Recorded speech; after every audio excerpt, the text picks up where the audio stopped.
क्यों?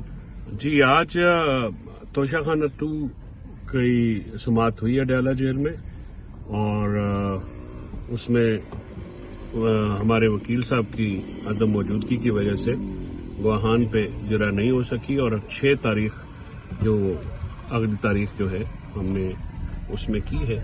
आज इमरान खान साहब ने बात करते हुए ये वाज़ेह किया है कि पाकिस्तान तहरीक इंसाफ वो आइडिया है जिसको कोई ताकत नहीं रोक सकती। पाकिस्तान तहरीक इंसाफ एक नजरिया है जिसको ताकत के बलबूते पे नहीं रोका जा सकता, और ताकत जो है वो पिछले किसी अरसे से कई महीनों से कोशिश कर रही है कि पीटीआई को क्रश किया जाए, लेकिन पीटीआई को क्रश करते करते मुल्क में जमहूरियत, कानून, मीडिया, आज़ाद मीडिया का गला घोट दिया गया है और उनको क्रश कर दिया गया है।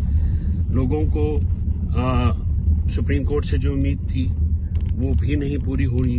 पहले काजी फायज ईसा ने जो है वो ह्यूमन राइट वायलेशंस को इग्नोर किया, और अब जो कॉन्स्टिट्यूशनल बेंच है उसकी परफॉर्मेंस भी वैसी ही है जैसे उनकी थी।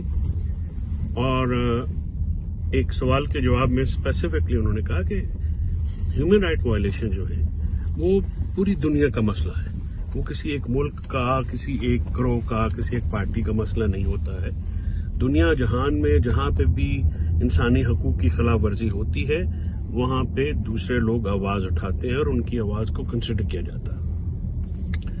पाकिस्तान में इंसानी और शहरी हकूक की मुसलसल खिलाफ वर्जी जो है वो जारी है। जब से पीटीआई रजीम चेंज हुआ, पीडीएम की हुकूमत आई, उससे लेके जो है आज तक 26 नवंबर तक आप देखिए कि लोगों को गोलियां भी मारी गई, शहीद भी किया गया, और हमारा ये खदशा भी जाहिर किया उन्होंने कि ये एक जो मिसिंग पीपल है उनकी जिंदगी के बारे में भी खदशात लाक है कि वो कहाँ गए हैं। 6 हफ्ते से ज्यादा हो गया है, हुकूमत अभी तक मिसिंग पर्सन्स को लोकेट करने में नाकाम है। इसी तरह से 9 मई के जो जुडिशल कमीशन है, हुकूमत की रिलक्टेंस जो है वो खदशा है कि वो शायद ना बनाए, क्योंकि 9 मई और 26 नवंबर जो है ये 2 ऐसे हमारे एहसाने हैं जिनमें आम पाकिस्तानी शहरी जो हैं वो मुतासर हुए हैं, उनकी जानें भी गई हैं, और हमारे पास उसके सबूत हैं। हम इंडिपेंडेंट जुडिशल कमीशन चाहते हैं जो कि पूरी दुनिया में एक रवाज है।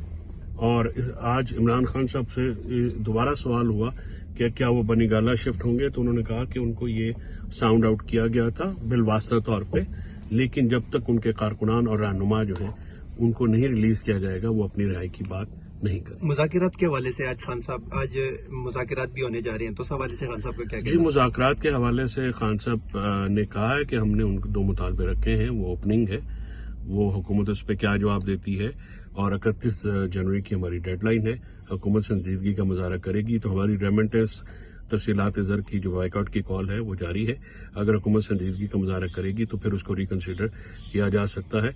और आज मुज़ाकराती कमेटी से तवक्को है कि मुज़ाकरात के बाद उनको इमरान खान साहब से तक एक्सेस भी दी जाएगी ताकि वो ब्रीफ कर सकें और मामलात को आगे बढ़ाया जा सके।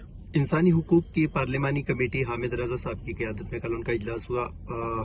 आईजी इस्लामाबाद को वज़ीर दाखिला को तलब किया, उस हवाले से क्या? हामिद रजा साहब की जो कारकर्दगी है उसको बहुत सराहा गया, और हामिद रजा साहब की तरफ से जो इंसानी हकूक की खिलाफ वर्जियों के उनकी कमेटी ने नोटिस लिया, इमरान खान साहब ने उनको सराहा है। खालिद खुर्शीद खान की जो सजा है इसकी मजम्मत की है, और उन्होंने कहा है कि ये कोर्ट पैकिंग हो रही है, यानी कोर्ट को कंट्रोल किया जा रहा है। खालिद खुर्शीद की सजा जो है वो एक ज्यादती है, और जिस तरह से बाकी मामलात हैं उनकी तरफ से भी खालिद खुर्शीद खान की जो सजा है उसकी भी मजम्मत की गई है। शुक्रिया।